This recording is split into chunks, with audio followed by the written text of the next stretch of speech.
Good afternoon and welcome to the 40th anniversary reunion of Journalist Fellows from the Reuters Institute for the Study of Journalism. In the 5 years since the last reunion, there has been a growing recognition within the journalism industry about the importance of journalists' well-being and the impact of moral injury on reporters. Journalists often face challenging and traumatic experiences while covering sensitive and distressing stories, leading to potential long-term psychological effects. Today, we aim to highlight the developments and effective tools that have emerged in journalism to cope with moral injury and improve the overall well-being of journalists. In this panel, Associate Director of the Journalism Fellowship Programme, Caithlin Mercer, will host a discussion about well-being in newsrooms with the President of Media at Australia's largest journalism trade union, Percy, Afghanistan reporter turned RN Bahaar Joya, and documentary filmmaker Shima Brennen. Let's begin.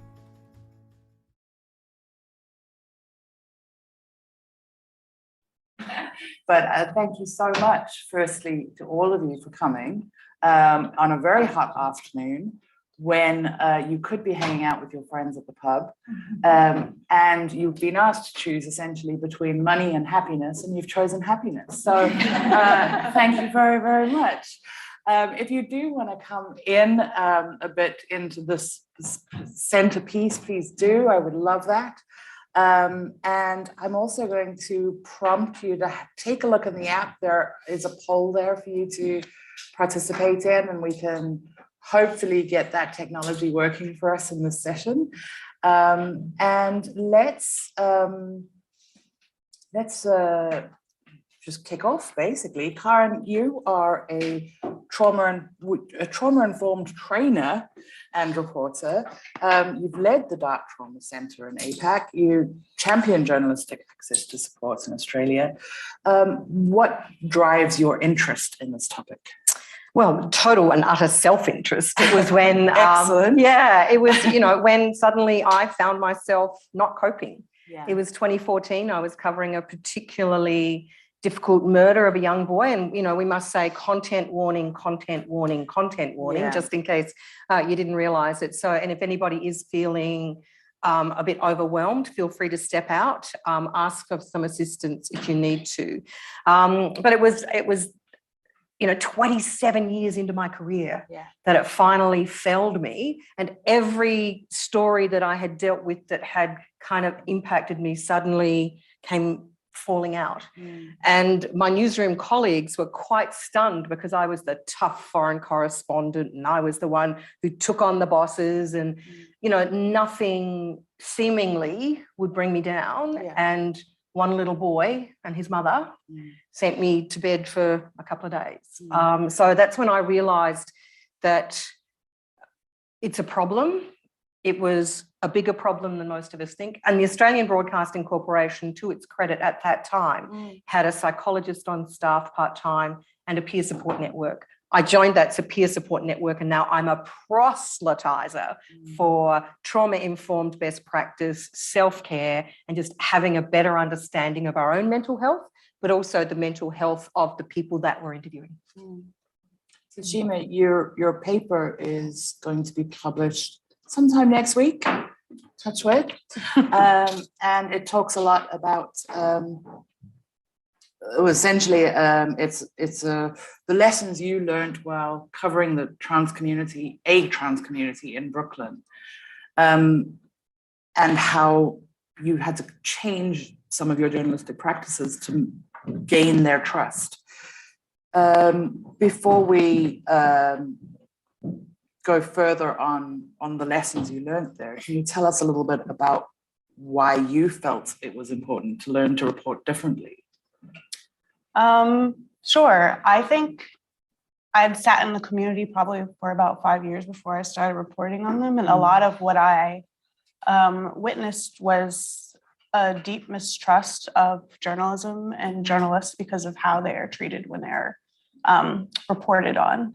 So there would be a lot of dead naming or misgendering. People would parachute into the community to tell stories and then leave and not necessarily be there or be helpful to the consequences that the community had to face.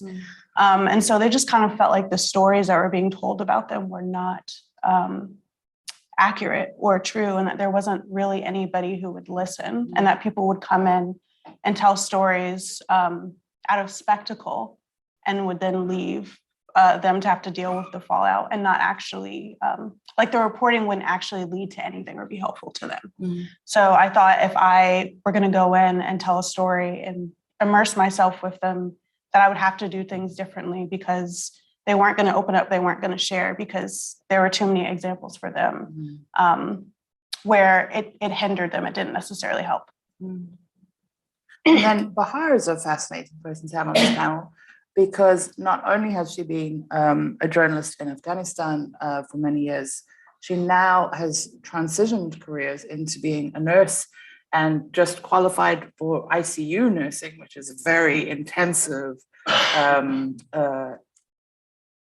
form of nursing. But I would be fascinated to know which job would you say is more stressful? Oh, thank you for having me, Caithlin, here, and hello to everyone. Honestly, both of them. So to start from journalism to nursing, let me tell you a little bit of background, why I actually choose, because everyone always asks me, what made you to choose nursing from journalism? So I work for BBC Persian service as a war correspondent since 2012 to 2016 in Afghanistan. And during this time, I report on so many suicide attacks and bomb blasts and dying of innocent people. And I was the one who was just reporting them. And this gave me lots of trauma. But as Karen mentioned, when it was hit you, for me was 2015. It was an event of killing a young girl in Kabul. I'm sure many of you know that event is Farkhonda's killing. So Farkhonda was a 27 years old girl. She went to a mosque and she was wrongly accused by one of the mullahs there that she actually burned Quran. And it aggravated the anger against her, and there was a mob coming and wanting to kill her.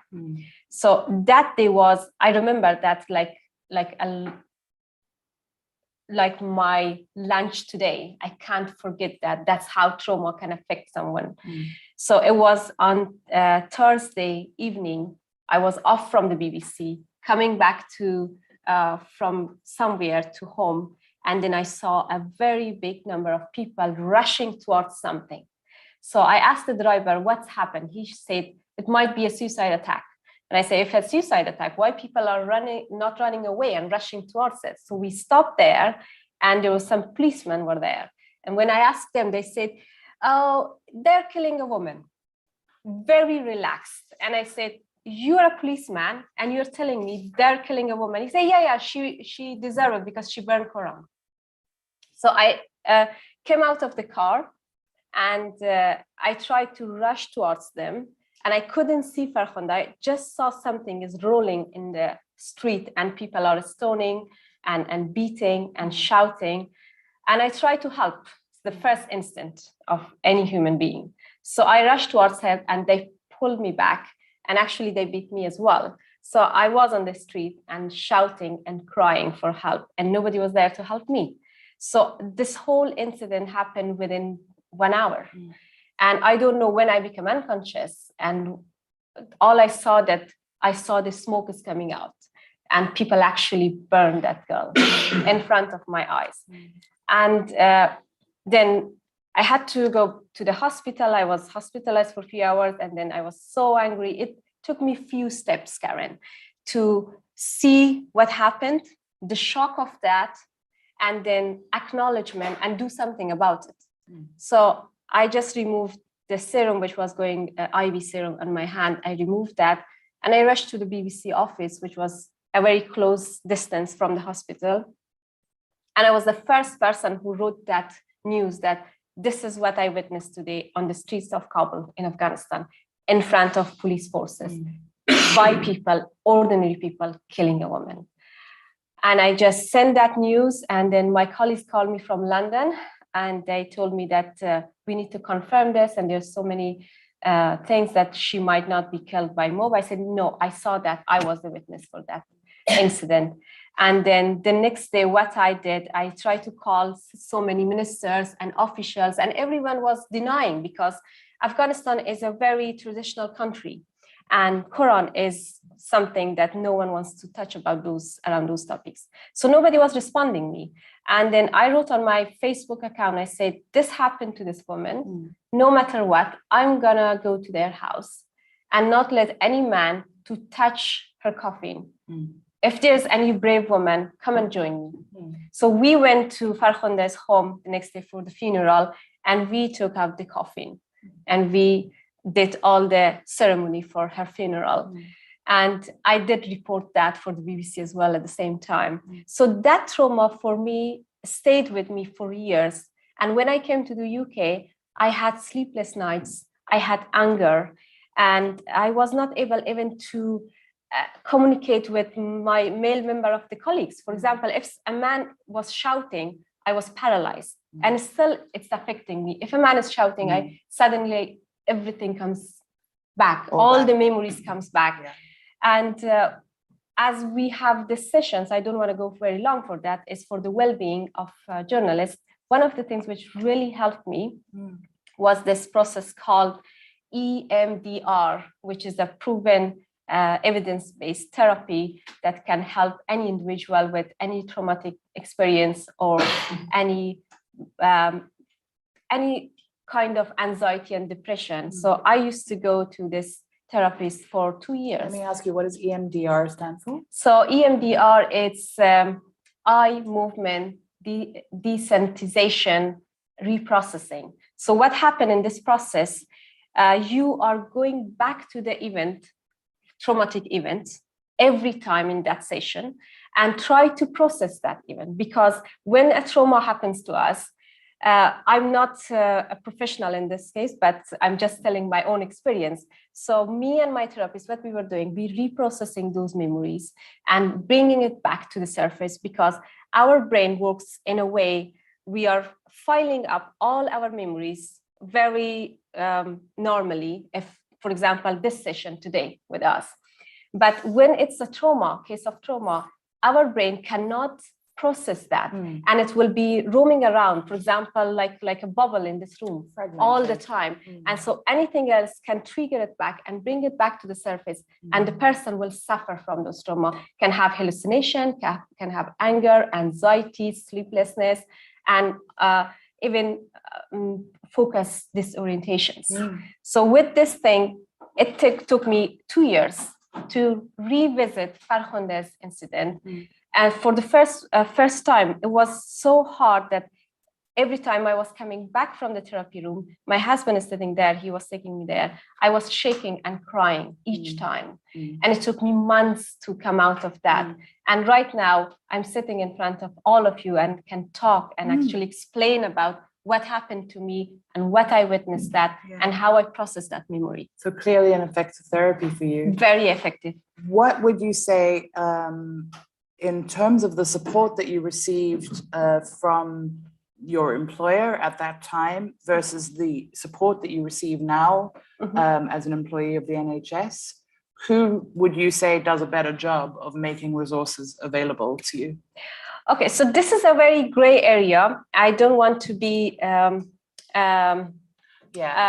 difficult to speak difficult to the of a BBC, current, because at that time I was employee of BBC World Service in Afghanistan, and how BBC operate inside the different countries, for example, in Afghanistan or in the UK, it's completely different. For here, I know that BBC has a support system for the well-being of all their journalists and employees, and they have different process, Karen. One of them is the assessment of your well-being. Doesn't matter if you are a war reporter, war correspondent, or you have work anxiety, like long hours, you don't like a story, you don't like one of the, for example, the platforms, TV, radio, or the website, they can rearrange those platforms for you. They do it in the UK, but nothing like this happens in Afghanistan. Okay. So we had no support in Afghanistan.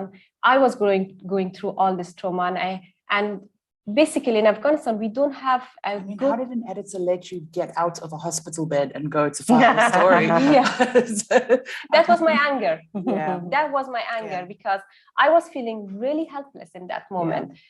Police didn't help me, the official didn't help me, and the ordinary people like shopkeepers or the taxi driver who was driving me home is killing a woman in front of me with that amount of anger. Yeah. So I felt like I'm living in a forest with all these very angry animals that they can attack me, and that they did attack me.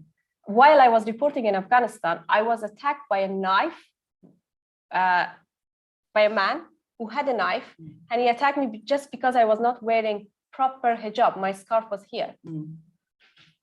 And regarding your second part of question about the NHS, the support system for the NHS for the nurses are really good, because our life day to day, we are facing lots of difficult situation. For example, if you're a nurse in the ward, in A&E, or in intensive care, so your patient's condition can change any minutes, any hours. And one of those things is dying of a patient, processing the death of someone you cared for maybe days or months or maybe an year. So it would be very difficult for me as a nurse.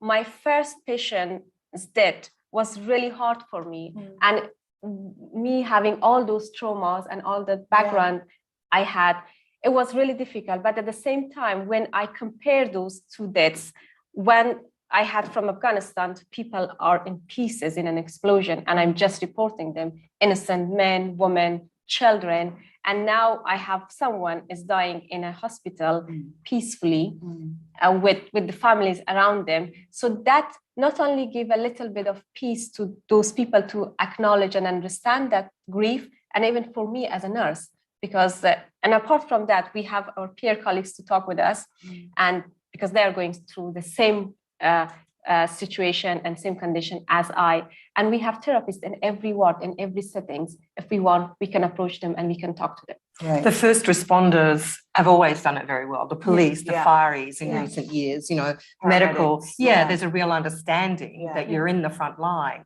But the Dart Centre and other research shows that, you know, the work we do as journalists is actually at the front line too. Sometimes we get there before the police, or we get there before you know, other responders. So, and that's something that's not, I think, well acknowledged in our industry, and needs to be acknowledged more. That we're frontline workers often. Well, just before we go forward on that conversation, I think it would be interesting to check the first poll, the results of the first poll, just to get a sense of the people in the room and your own experiences.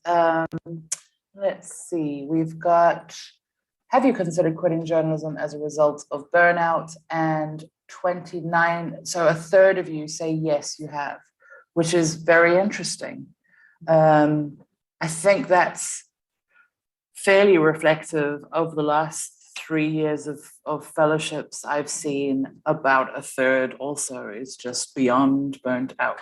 And the burnout is, you know, the kind of trauma stuff we're talking about is works with the burnout, but burnout can be, you know, obviously for not just people who are dealing with very traumatic situations. Our workloads have stress. You know, job cuts constantly. The fact that, you know, almost everybody's a multi-platform reporter these days. So, but then you add trauma into that, and it's, you know, it's just this kind of bonfire waiting to take off. So it's really important that we understand there is a difference, but they're related.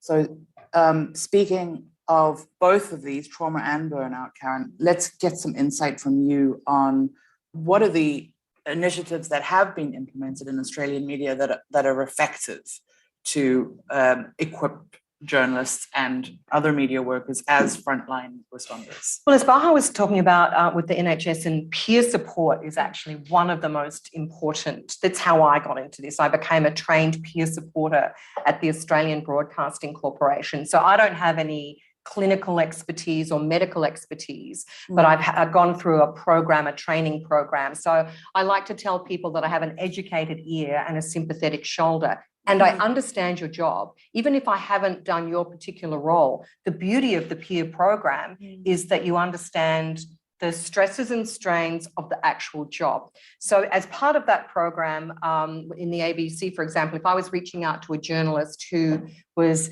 covering a particularly difficult story, and, you know, it's like on the phone or a text message initially, you know, great story, well done, how you doing? The first thing they always said was about the job. It was always, I missed a deadline, my competitors got a better interview, my phone went dead, the live link went down. That's always the first thing. They're worried about how they did their job. And it takes a long time sometimes for people to then. So the peer support network's brilliant because I can get in there and I understand. It's just like, oh, yeah, I get that. And then, oh, who are you dealing with? Who was your camera operator? Oh, okay. And who was your line editor? And all of those other dynamics that add to the stress and strain of your job, never mind the workloads, etc. So there's some successful peer support networks in Australia. There's also employers have employee assistance programs, and they're a bit hit and miss. They've usually got a counselling service of sorts, but you know, we're very different as journalists, right? When people say fire, everybody's going that way except us. We're coming this way. So it's actually hard to find counsellors who truly understand the motivation to go against the grain and to go towards the fire, not away from it. So we've had some success. At the union, we've had webinars. We try to talk about it. I personally pick up the phone often to journalists, but we're not nearly as far along as we need to be. And there are different ways to do it. There's brilliant work being done by Dave Seglins at the Canadian Broadcasting Corporation. Dean Yates is a former Reuters bureau chief from Baghdad who's just written a brilliant book. Line in the Sand is his book. So there's a conversation that is happening that is really important, but we need to go a lot further. And I would like to see personally, and this is not the union speaking, this is me personally, I would like to see it us putting these kinds of provisions in our employment agreements, that actually not just are we doing physical assessments for risk, that we're actually doing psychological and mental health assessments constantly, and that there's actually embedded in our employer agreements that we actually look after our people and we understand that this is fundamentally part of our job now, and they fundamentally have to respond and have support, care, all sorts of mechanisms in place. Yeah, I do think another interesting response, although it's not a response that can apply to every story, and so it cannot always be used, but there are new formats emerging which seem like they could be an interesting intervention, like solutions journalism and trauma-informed reporting. And on that note, to Shima, could you tell us a little bit about what is trauma-informed reporting and why did you use it in your documentary?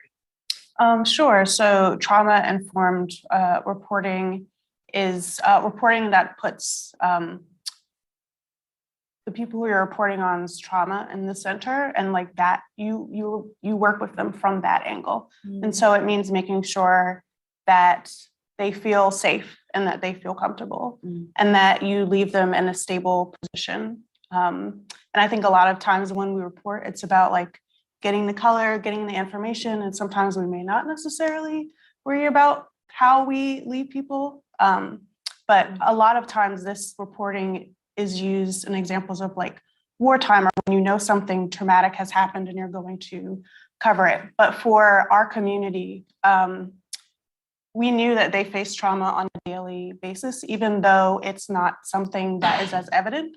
And it's more underlying and complex.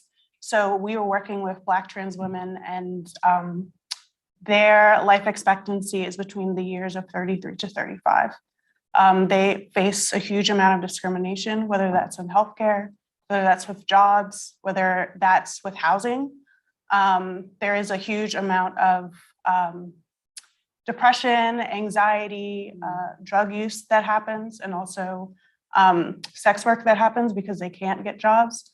And so on a daily basis, they are facing things that the average person might not have to face, and still moving forward with it and still carrying that with them. And we knew that if we were going to really get to know them and ask them to be vulnerable, we would have to respect their time and space enough to leave them in a position where they felt like they could go on with their life.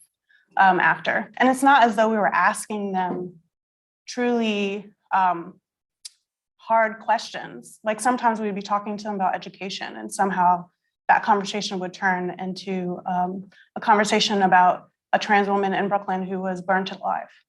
And then they would go on with whatever else they were talking about. To them, that trauma is like the things that happen to them is so intrinsic and so normal that we just wanted to make sure that we were not adding to that. And so we wanted to come to them as more as collaborators versus seeing them as sources.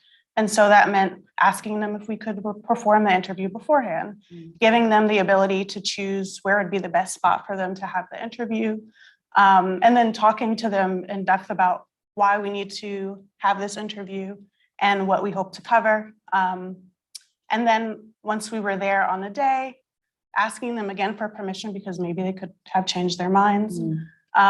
Telling them that at any point, if they're like, I'm done, I don't want to talk about this anymore, that's it. Like, we will not pressure them to do anything else. And giving them a really good debrief of what we hope to cover and why.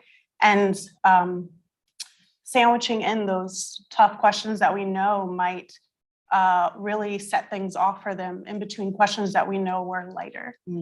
And so if we did get into a situation, and we did with the matriarch of the family who we were interviewing at the time, who, unbeknownst to us, we knew that she did have kidney disease, and she had been on dialysis for about 10 years. In the US, that's usually the time span between when people start to pass. And she had hit her 10-year mark, and she felt death before we knew that anything was going to happen to her. And so I think we happened to be in the interview just talking to her about education and the group that she had made to kind of like push her children to value education because they had been cut out of those systems because they were trans. And she started talking about her own legacy and her own fears of the fact that when she died, even though she had made it past the life expectancy rate, that she would be gone and no one would remember her. No one would remember the work that she did. She wouldn't have a legacy. And yeah, in that moment, we very much had to like put aside what we came there to do and put her first and sit with her as she processed those things, and gave her the space to do that, and gave her the ability, and kept reiterating that if you want to stop this interview, if you're done, like, please just let us know. And so it was kind of like taking off of the journalist hat for a second and putting on the humanity hat, and sitting with this person who was sitting with what death would look like for her and what the aftermath of what that would be. And I think it came as a shock to both me and my co-director, but I think if we had approached it another way, I don't think that we would have been prepared to really help her or sit with her in that moment if we had really just been going after the questions without centering her and her mental health first. So after that, she was like, I'm good, I want to keep going. And we did. And so another thing that we really tried to do was, after the interviews, ask people again if they are okay with using this. Because they might say yes in the beginning. They might say yes when you're turning the cameras on or turning the recorders on. But afterwards, they may have said something that they don't necessarily feel comfortable with. And giving them the ability to still back out is a way to also ensure trust. Which even is though terrifying. Yes, it It's is. like a very different power dynamic than we're used to. Yes, it very much is. And if she said no, the trajectory of the films I'm working on would be vastly different. But I think it's because we had already put in the work to build that trust that she felt like it was okay for her to say yes and keep that in there. But yeah, it's a really hard thing to give people an out afterwards, even when you know that you got something that might be really good to report on. But it's about the idea of centering them first and leaving them in a space where they feel like they can go about their lives. And like, if we are doing the thing where we have this information and now we're going to run with it, there isn't necessarily a way for that person to go back to that neutral position now that they know that you have that. So for us, it was really important to institute the idea that they could back out. And I think it's really important that we emphasize here that it sounds like we're doing a very nice thing for other people, but in fact, we're doing a very nice thing for the journalist, because the journalist then doesn't go home carrying that responsibility, that guilt, that the brokenness of that system doesn't follow you. Right. And maybe you want to talk a little bit about how you and your co-producers supported each other.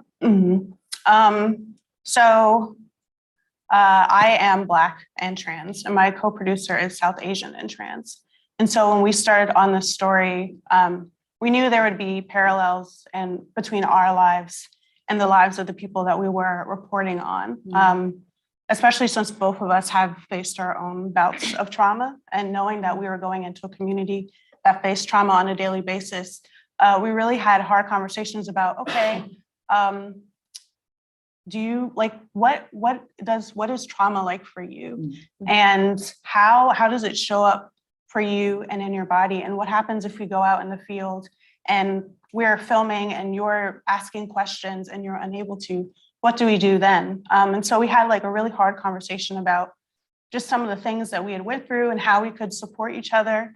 And so we had just kind of developed a system of like being able to, if I were the person who was supposed to interview and I felt like I couldn't that day, and there were many days that I couldn't, I could say, hey, Raji, who's my co-director, I'm not in a position to really take on the responsibility of interviewing.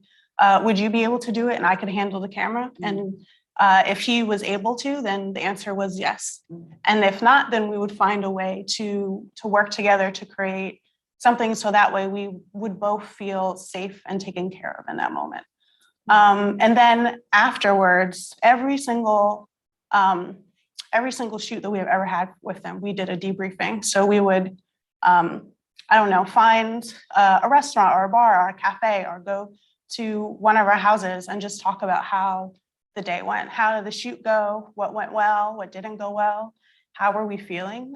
Because I think we both realized that as journalists, there is this way that we kind of close our minds and go to work. And so we might not feel the repercussions of what happened until a couple hours later, or maybe a day or two later, when like your body is back into a space where it can start to process those things. And so being able to sit down and say, oh, this really made me feel uncomfortable, especially after the interview that we had with Millie Travis, we were both like, we felt like we did something wrong. Like we should have been the people to be like, we're done. We're not gonna film with you anymore. Like, well, we will leave because we have caused harm to you that we didn't necessarily mean to cause. And like being able to sit and work through that and say, well, we did do everything that we could have done other than turning the camera off. And like, if we were the people to make that decision for her, would that be the right decision for us to make? Because she wanted to have that conversation. Yeah. And it wasn't for us to take that away from her. And so us being able to have those debriefing conversations has really helped, especially after her death, because we are now sitting with the family as they deal with the aftermath. But so many times when we walk into the room, we have to be the people who hide our feelings and hide how we're feeling to like sit with them as they process these things. And it's extremely hard for both of us because even though we had only known her for 10 months, she, for a lot of people who are trans, she very much sat as the mother figure that people hoped that they would have, because a lot of trans people don't necessarily get the same support from their own families. And so being around somebody all the time who you watched do that for other people and then have them suddenly disappear is hard, and then have to put on the shell of being a journalist and helping other people who were going through that same thing, but not necessarily having the ability to do that for yourself until later. It was really important that we have those debriefing moments to just talk about how we were feeling or how this was affecting us, because it affected us in ways that we didn't necessarily see coming in the beginning. Every time I listen to you, I feel like the young people are all right. It makes me happy. But there's a question that hangs over all of this, very well intentioned, and it sounds really good on paper, but would it work in a war zone? Would these ideas work in Afghanistan? Do reporters in Afghanistan want these kind of interventions? Is there capacity for them? I was listening to Shima, actually. Many of the points that she mentioned is So what similar. I was, it's very similar to my own experience when I was in Afghanistan, or I'm here working with women inside Afghanistan right now, because they are also very vulnerable, especially since 2021 when the Taliban administration came to power. So it really affected everyone's life in every way. 100% women's life. So they've been erased from the face of the society right now. So schools are shut, jobs are shut for them, universities are closed, and they can't do anything. But at the same time, these women want their voice to be raised, wants the world to know about their situation, what's happening, what is their struggle. And when I'm reporting on those subjects from Afghanistan, for example, right now, I cannot go back to Afghanistan. So I call them there and I find these women through WhatsApp, through social media groups, and through that secure lines that we have. We can talk to each other. And if there's something that I need to report about it, I have to go through this consent process much more cautiously and pay lots of attention to every details they say, and with the information they provide for me and pictures or whatever content they provide for me, I have to go through each of them with them, that what will be the effect of that, where this is going to be published, who What's is the our backlash gonna be? audience, what backlash that can have, and what Taliban's reaction would be to this one. So for me as a journalist, it made my life more difficult, but at the same time, it's making it more accurate and more secure and more, for example, audience center, because for me, as much my story is important, more than that is the safety of the person I'm interviewing is important. And even when I was in Afghanistan, with the local media, so we have international media in Afghanistan, like BBC, CNN, or Reuters, or AFP, and all of these journalists being trained, local journalists, as per these values in the international community. But we have our own media inside Afghanistan. And before the Taliban, we have more than 100 TV stations, more than 200 radio stations, and thousands of newspapers. And they had their own policies. And it was not as effective and as safe as international media like the BBC. For example, there was so many incidents that one of the TV stations were interviewing somebody, for example, a victim of rape, a woman who was a victim of rape, without her consent, that this will go not only on the radio, but on the website with her picture. And that put that woman in a very difficult situation within the society, within her family and everything. So and you're saying one set of rules for the domestic market and a whole other set of rules for the foreign. For the foreign. Wow. Yeah. So it depends. But at the end of the day, I think it's very important for every person, every journalist, that how they decide to cover a story and using their own sense of humbleness and trust and being impartial and think about that person's life. As Tushima mentioned, that I'm getting my story out, but how this is going to affect the person I'm interviewing. And it's about ethics too. It's centering definitely. ethics as well. Yeah. And to Caithlin's point about it actually making you feel better, but it's most important. I really applaud. It's so courageous what you've done to Shima, because that's not the way we have fundamentally and over time thought about how to do things. But handing back control to people who've been traumatized is a really empowering thing. It leads to better journalism. They are in a better shape. I love this idea, how we leave people. It's so important. So, and that idea of, are you comfortable with what we're doing? Constantly checking in, shutting things down if it's uncomfortable. One of the things I also like to do in my trauma-informed approach is afterwards, is, at the end of it, that was pretty tough.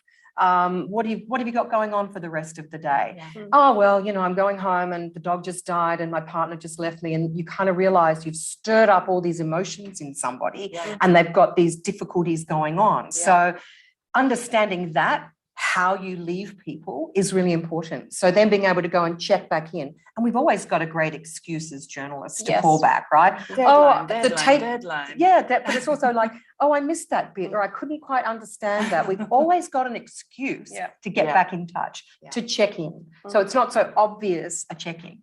But it's brave journalism to do it this way, and I applaud you.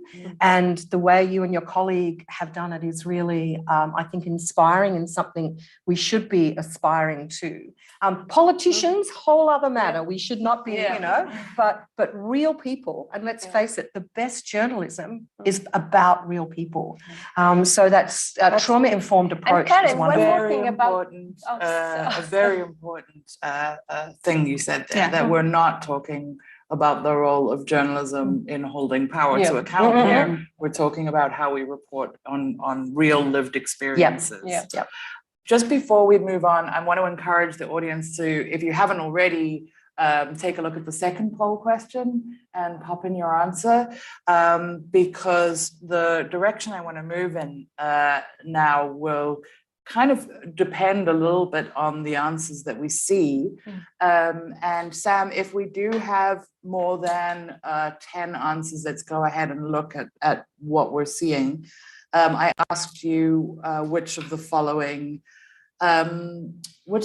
factors contributed if you'd ever felt disillusioned. And we've got 38% saying a lack of support from editors' management, which I know you're not meant to poll people knowing exactly what the answer is going to be, but there is exactly what I thought was going to happen. So 38%, not the content of the stories you covered, not the response to the stories you covered. What's the second biggest chunk there? D, too much competition between colleagues. Interesting. These are two internal factors. The lack of support from editors and management and too much competition between colleagues is what's driving people to feel a sense of disillusionment in this room. Karen, how do we make these ideas and resources available to journalists? How do we agitate for change? We have to ensure that processes that are in place are genuine. I think there's a lot of lip service that gets paid in our industry and others to mental well-being and mental health and self-care and all that kind of stuff. There's a whole lot of ticking of a box. So it has to be genuine. One of the real fears that journalists that I've been speaking to over the years, what they really feel is that if they admit that they're having issues and having problems, that it's going to affect their career, that they won't be given those assignments again, that they won't be they'll be sidelined. And in fact, if you manage it properly, people will be able to continue to do it. Now, we've got shrinking workforces, we've got greater deadlines, all of the kind of things that we've been talking about so far. But, for example, I've covered bushfires, and in 2020, Australia had horrendous bushfires. Where I was not as bad as other parts of the country. But some of our team, and I was still at the Australian Broadcasting Corporation at that time, some of the team, some of the on-air people were out on the fire field for 10 days straight. That is unacceptable in any way, shape or form. There is no excuse to have somebody out that long when you've got lots of people to choose from, and particularly an organisation like the ABC.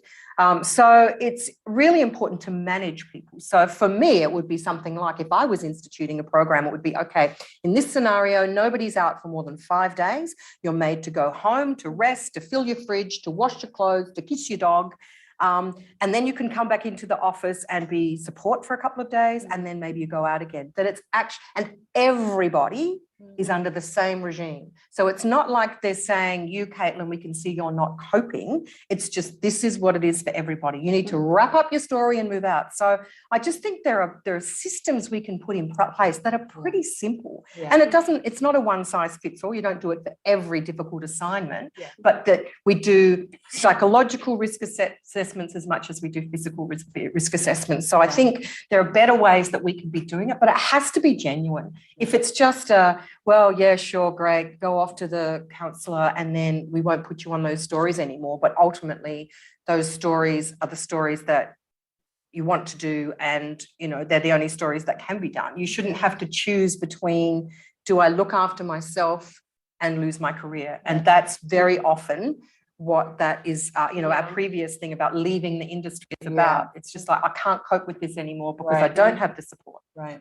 Yeah. And there was a fellow who isn't here last term, I'm not sure if anyone from last term is in the room, who a Norwegian journalist named Tarjei Lier-Selvesen, who said in all of his years of working with investigative journalists, the number one predictor of their longevity in the career was their willingness to go hard, soft, soft, hard, soft, soft, and not as in hard news, soft news, but as in emotionally difficult, not emotionally difficult.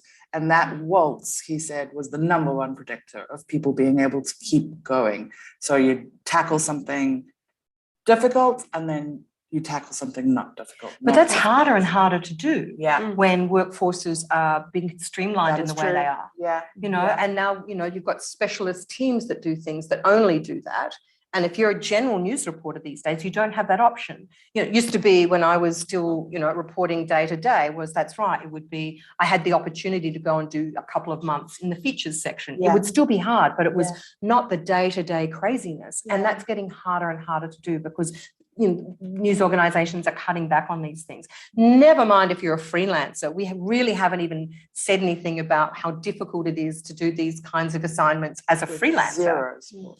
Zero support. A good organisation might offer you some, but in the main, and I want to, Salah is here. He was this morning in the session I was in on the foreign correspondence with a great point about how we don't look after the fixers and freelancers, local fixers and freelancers in countries that Western organisations come into. Marianne made a great point as well about the burnout and the difficulty of living and having to have your day-to-day life in a war zone. The difficulties of that.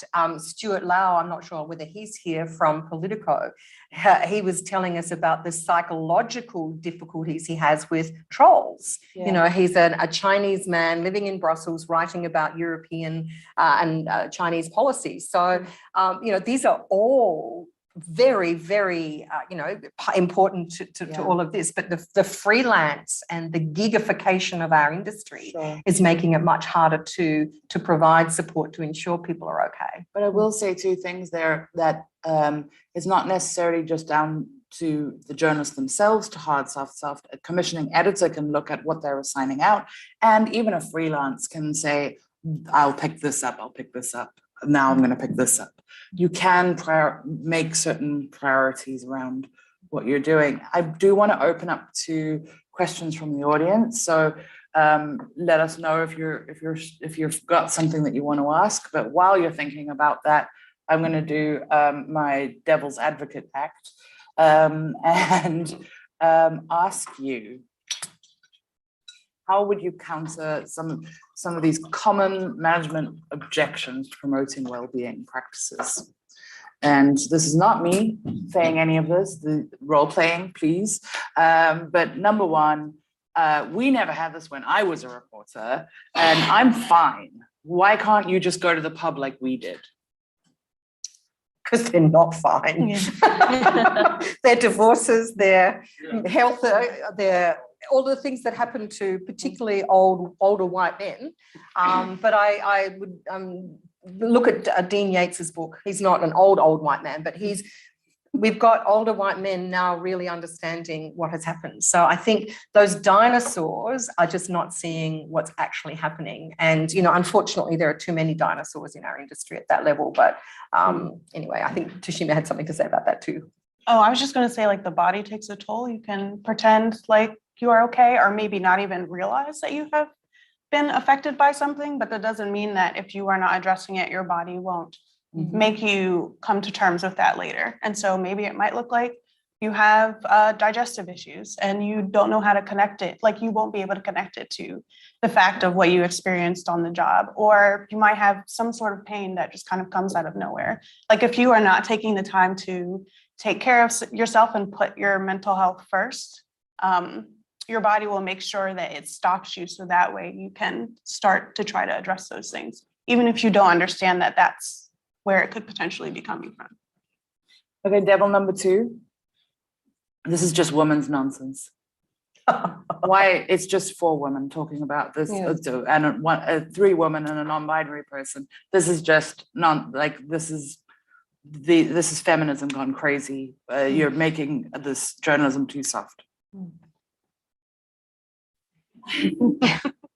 Does anybody in this room actually believe that's the case? But I do think I think it has taken, you know, like a lot of women are more likely to take it seriously, I think, you know, but I also think it's changing. Younger people have a much better handle on their mental health and understanding that they need to do something about it.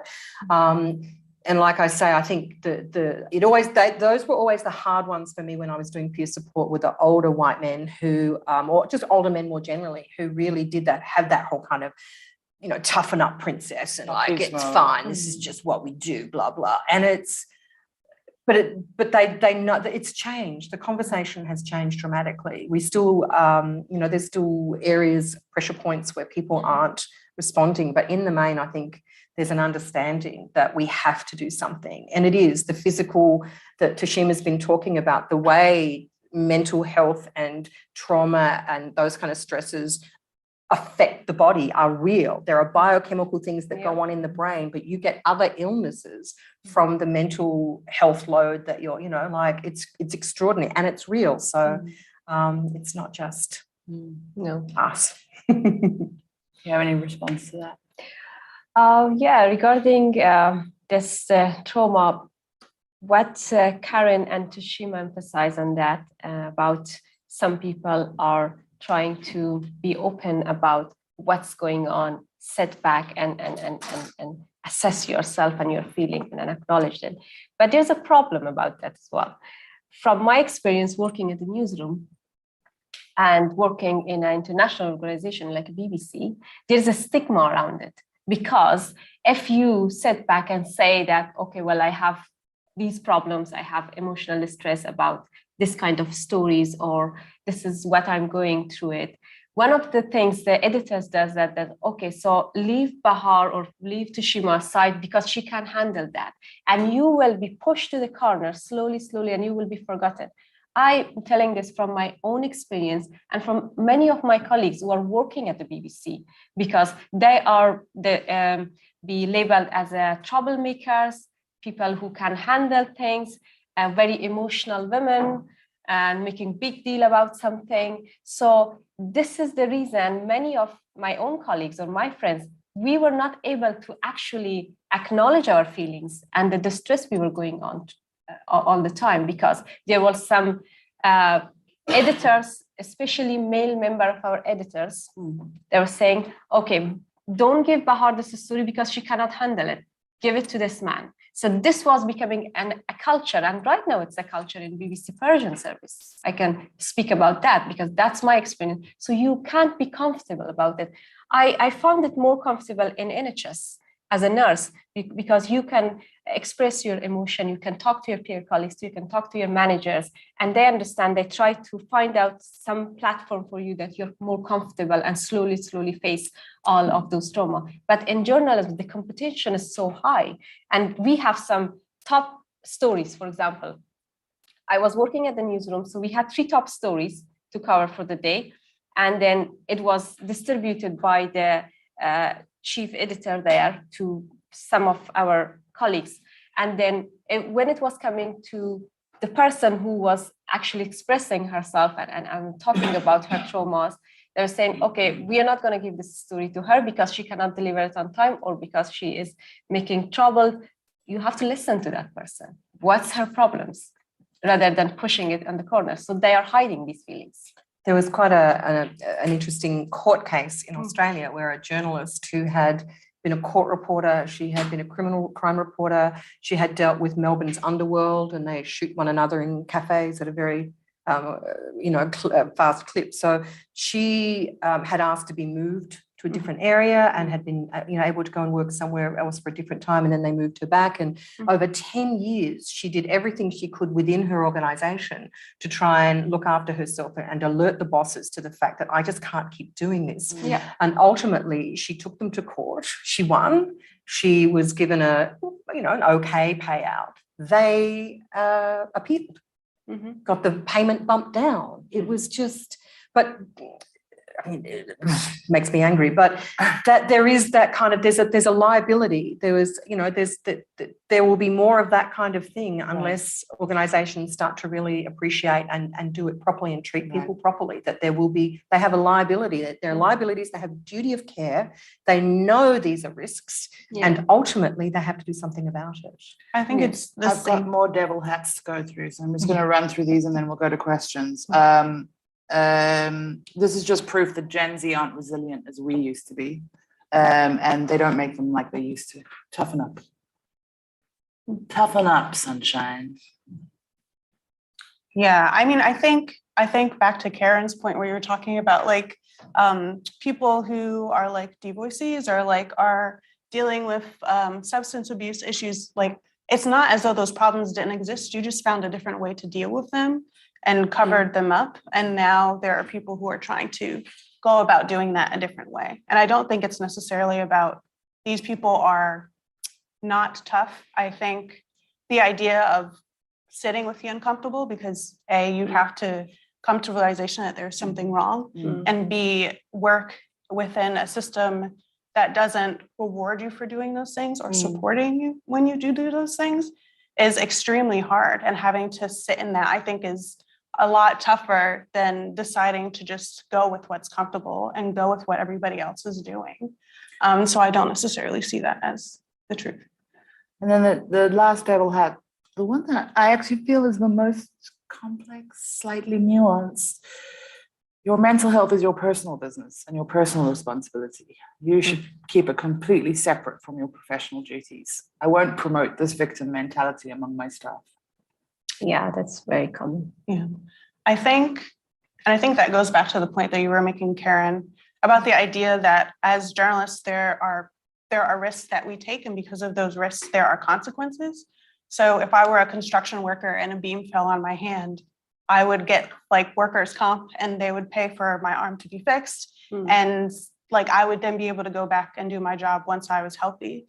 But it's like we are putting journalists in a position where we are putting them in danger, and maybe that's not necessarily danger that's right in front of us that is easily seen, but we are still causing some harm to them. We should be responsible for making sure that we put them back in a neutral position. If it's things that are outside of journalism, should you be able to bring that to your boss?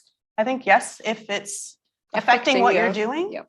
But other than that, if the job is the thing that is making you is making your mental health suffer, then it is not just a personal thing, it is a work thing.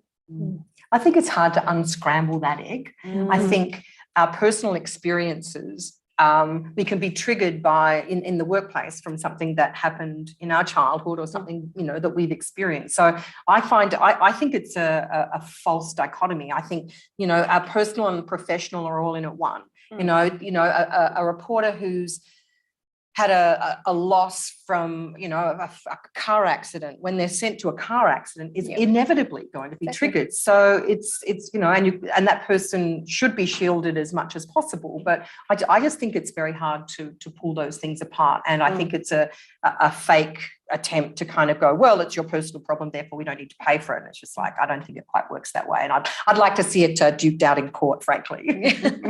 My therapist always talks about the difference between knowing the how-tos and having the permissions. And I think there's something there sometimes we know the how-tos, but we need someone to give us permission to go and look after ourselves for a second. Absolutely. And Caithlin did a brilliant thing at lunchtime. We were having a little group meeting about how this was going to go. And she says, I'm now going to go and walk outside and I'm going to take some fresh air and I'm going to do some things for myself. So, giving yourself permission is actually the first step. Yeah. Questions, friends? Robin. Just firstly, thanks so much for sharing. Oh, okay. Hello. Thanks so much for sharing with us. I personally found this panel just incredible, and your stories are fascinating, and it's very generous of you guys to share it all with us.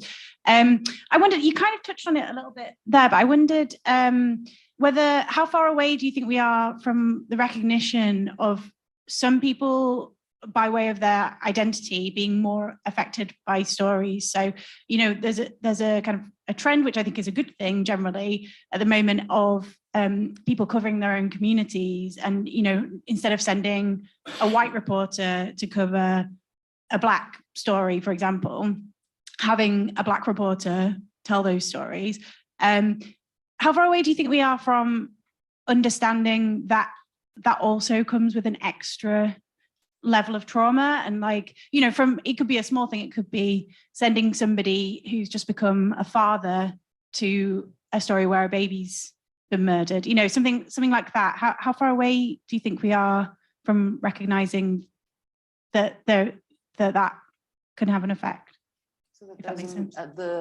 Have we reckoned with the layer of consequence to asking people with lived experience to cover lived experience? Yeah, or even just sending a woman to cover the story, a misogynist murder, versus a man. There is a difference there, I think. And how far away are we from the industry and editors recognizing that it does have an extra burden on some people, I think. I think it depends. Lots of different organisations do things very differently.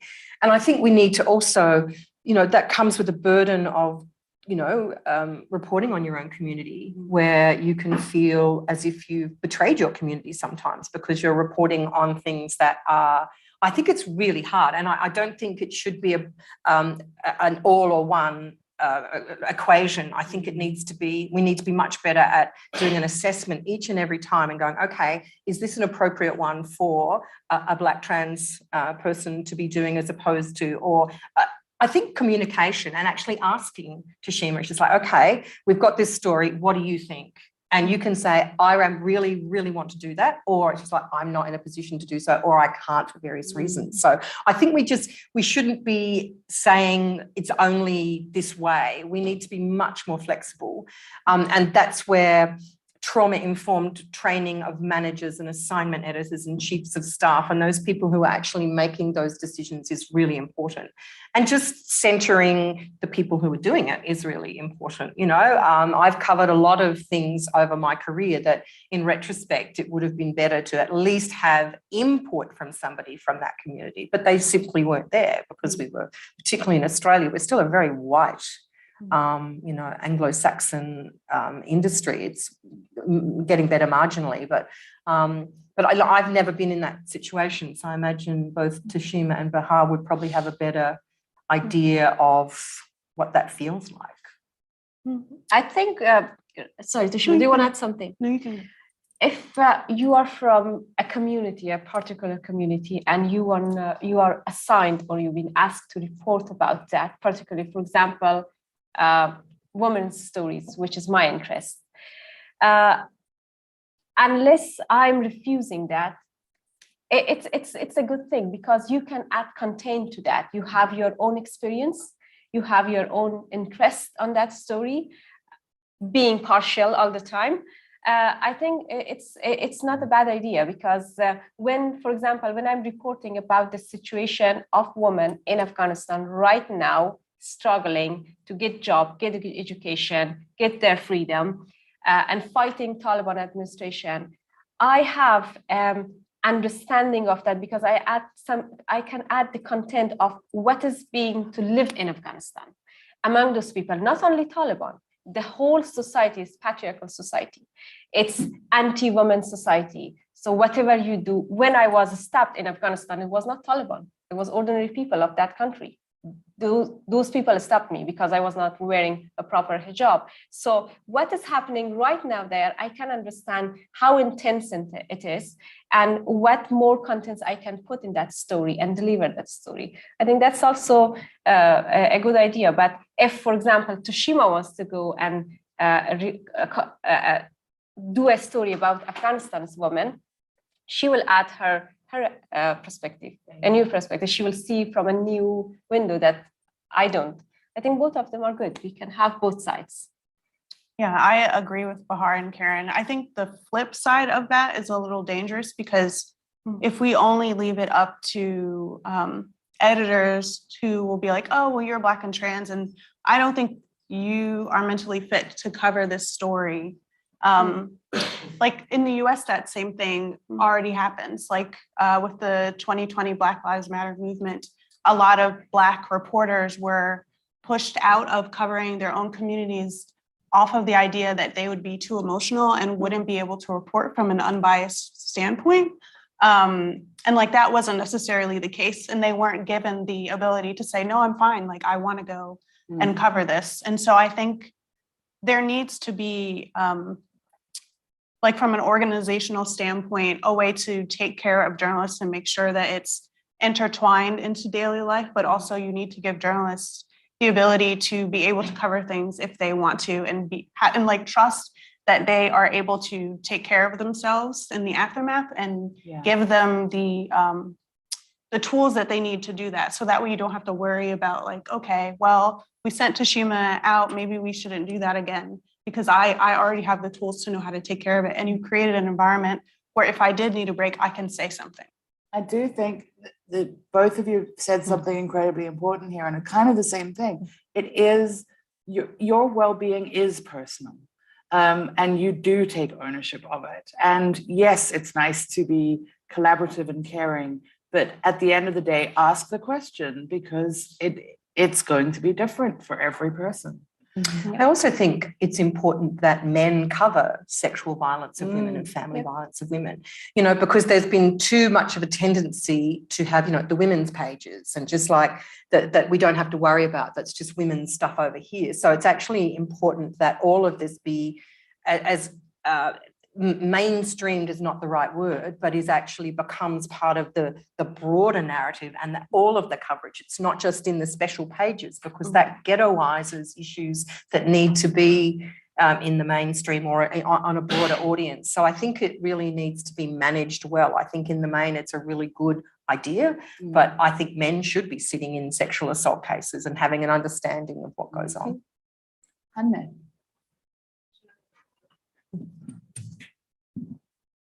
Thank you. Thank you for a really, really interesting panel. My question is for Shima, because in the work on the documentary that you did, I imagine there must have been some times in interviews where you felt like, in order to get the full story, I need to bring in perspectives that might feel like they're pushing on the story or might feel like it's questioning the story. Like, my project at Reuters was about long COVID. Sometimes you had to you felt like in order to get your full perspective and your full lived experience of this, I want to bring in some other voices, some other thoughts, and see, have a conversation about that, which can be really fraught and really difficult. How did you work with that, and sort of what lessons did you learn from that part of the process, which every journalist kind of has to do? For every story. The pressure of both sides, or siderism. Yeah, well, not both sides. Just, so in normal conversation, we tend to listen to people and accept what they're saying. Whereas sometimes in journalism, you kind of still feel like, honestly, I know another person I'm interviewing here has a completely different perspective, and I want you to be able to respond to that. But I also know that this might make you feel like I'm questioning your experience, which is it's a difficult place to be sitting as a journalist. Yeah, we definitely had to deal with that quite a bit. I think on twofold, the both siderism thing. Like my co-director and I have always operated on the idea that like trans people are people, trans lives matter, as in like they should have access to healthcare, they shouldn't face discrimination, they should be able to live without having to feel fear for danger. So in terms of us bringing in people who are like trans people don't exist, or you shouldn't have surgeries, or we're like, no, it's our job to keep, they will deal with us, they won't deal with them.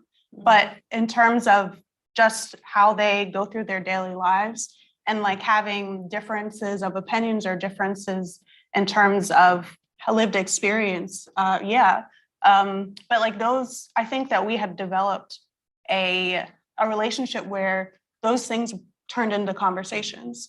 So we could really talk about the idea that like Black trans women don't feel like they are being held up by the rest of the community, and be able to say, well, X, Y, and Z is doing such and such. But it's like, since we had developed a relationship with them and like built their trust, it wasn't as if we were questioning their very existence or their experience. It's just we were having an open dialogue conversation about like what was going on around us and what other people were seeing at the same time. So it wasn't necessarily something where they felt, that we didn't believe them or that we were coming at them with something. Instead, we tried to approach them as like conversations between them and two other trans people who happen to be journalists. But did you ever have an experience, for example, where Mother Latravius said, I used to be a rapper, and somebody else said, well, actually, Mother Latravius was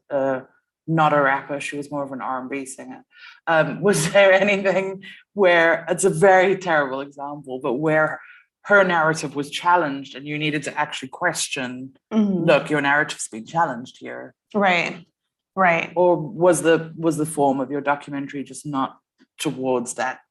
No, I think we definitely, like, I think what we really want to do is like tell the truth, but not sugarcoat it. So like right now, the organization is kind of in a downfall. And so right now, the current daughters who are running the organization, like one had to step away for mental health reasons. The other one left to go on tour, and the other two are trying to hold it up. Those two are together, and then the one that left for mental health reasons is seeing things completely different and feels like she has been pushed out and has like a lot of things to say that I'm sure the other two will not like. And so we're in the middle of tap dancing with that right now. And like for us, both of their perspectives are important, and we plan to get both of those perspectives.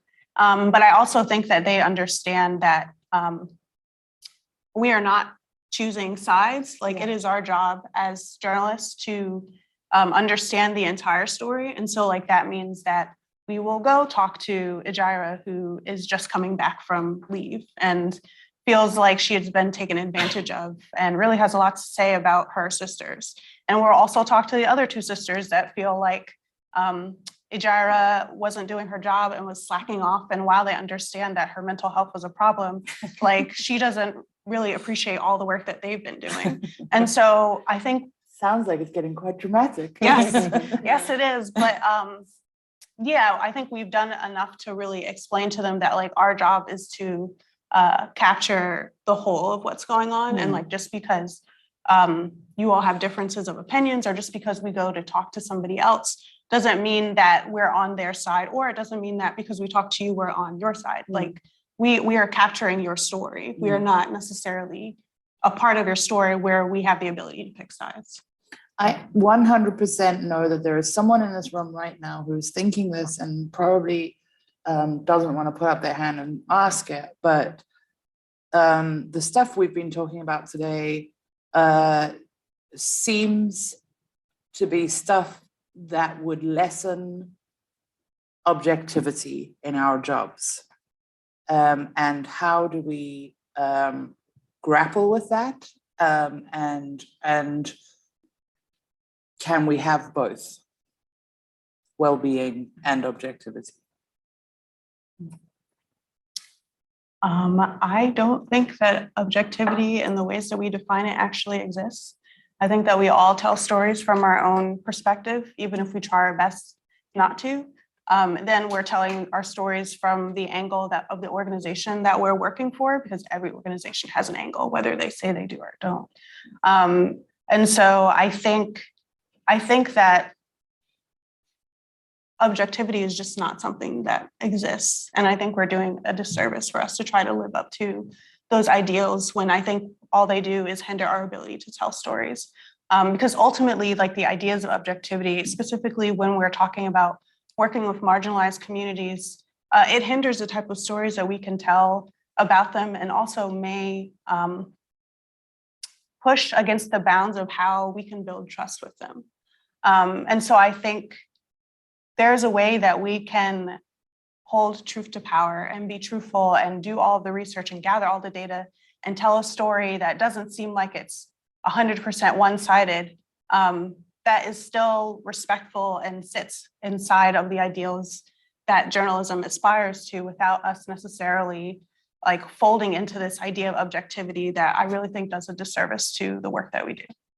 I think that that they can absolutely go hand in hand, because notwithstanding what you're saying about there not being objectivity, but still being able to put out a robust story, you can take a trauma-informed approach. I think what the most important part is setting expectations and managing expectations and setting boundaries and saying, my job is as a journalist, I have to go to the other sides. That's not both sides-ism, but it's just like I have to test some of these things that you are saying. That's my job.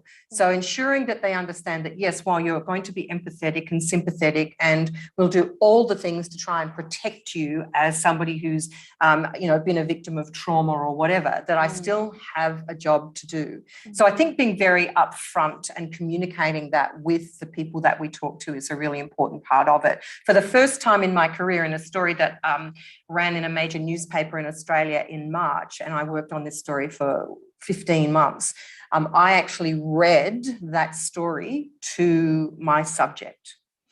I didn't give her a copy, but I read it out to her. And she was, yep. And then the next day she called me. It had a long lead time. The next day she called me to sort of say, she sent me a text message saying, actually, it's keeping me up at night, this particular bit. And I said, okay, I will speak to the editor about it. That is, it's not affecting the story at all, but it's ensuring that she's feeling comfortable. She also had no surprises when it came out. And I think that's another way we can do things as well, is that traditionally we've been, I'm not going to tell you the story ahead of time. You don't want to veto it. Again, that's for corporates, that's for politicians, for the people who are centered on our stories. Giving them agency, giving them control is so important. And it helps to protect us and it helps to protect them. It's ethical journalism. It's better journalism. So I actually think you can still be testing assumptions and doing that robust journalism, and not assuming that everything you're told is correct, but still have a way to protect and ensure that the people, and saying to them, look, I'm quoting somebody who is contesting what you've got to say. Yeah. You should know that's going to be out there. It's just communicating and telling people and giving them a heads up. Is it worth underlining that a trauma-informed journalist is not a journalist who goes around offering therapy to their interviewees? This is not, you're not setting yourself up in a role as a counselor. How would you communicate to somebody who you've done a trauma-informed interview with, and they come to you and say, I'm short on rent this month, and I'm really worried about this, and I'm really worried about that, and I'm feeling a bit depressed, and what are you going to do now? Because you gave me such a compassionate interview, now I feel connected to you. Can you help me, please? Where do you spoke about drawing those boundaries, but how do you draw those boundaries in a safe and compassionate way? Yeah, I think because that's something that we have to deal with a lot. Like I went on a trip to Michigan with one of the people in our doc, and she basically had a breakdown. And I was one of the only people who was with her in the entire reason for the trip completely and utterly changed. Mm. And so like they have talked to us about the fact that they don't have money, or they have talked to us about the fact that, you know, they are depressed or that they are going through things. And yeah, we are not necessarily offering them anything monetarily, but we will sit and listen to them if we do have the time, and hear out what they had to say. And I think for like 2 hours, I sat in a cafe where, yeah, Ijara told me her entire life story and all the things that was bothering her. And I just sat there as a vessel for her to kind of get all of those things out. And then after that, she was like, oh, now we're best friends. And I was like, okay. And then I think a couple of days later, she like proceeded to call me and talk about, you know, all the other things that she wanted to do.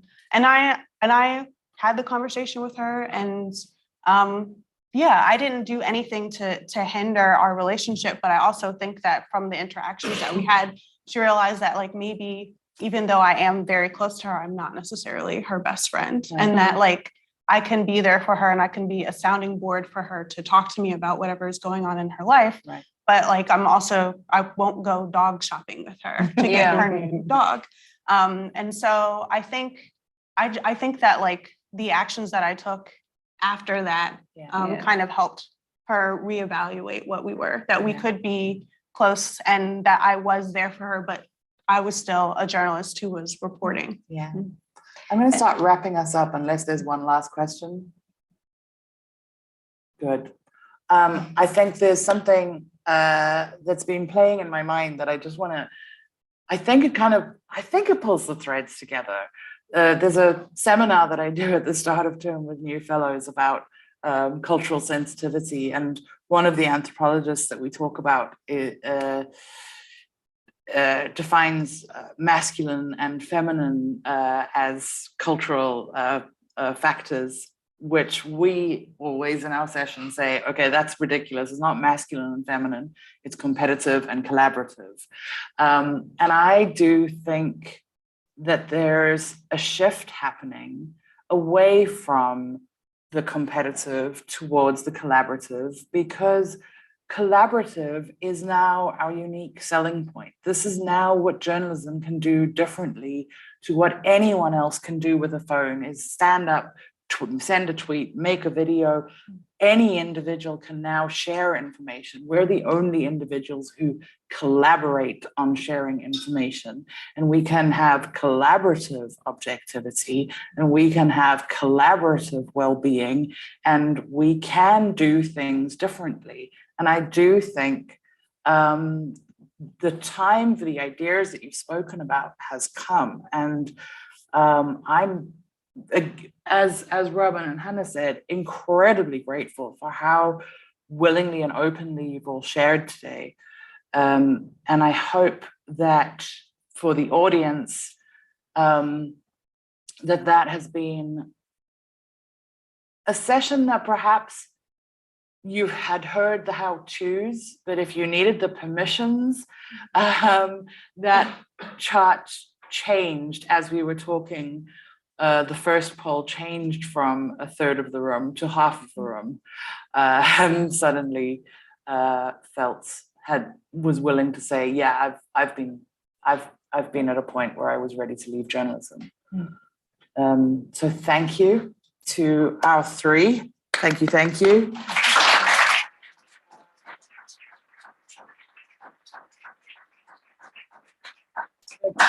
Also, thank you to you for actually being willing to come and listen to this conversation. And the fact that people on a Saturday afternoon after lunch were willing to sit and talk about such significantly heavy stuff only reinforces my belief that the time for this conversation is here. And I think we just have to keep having it. Keep asking questions, keep moving forward. Thank you, guys. Thank you. Let's get pished. Brilliant to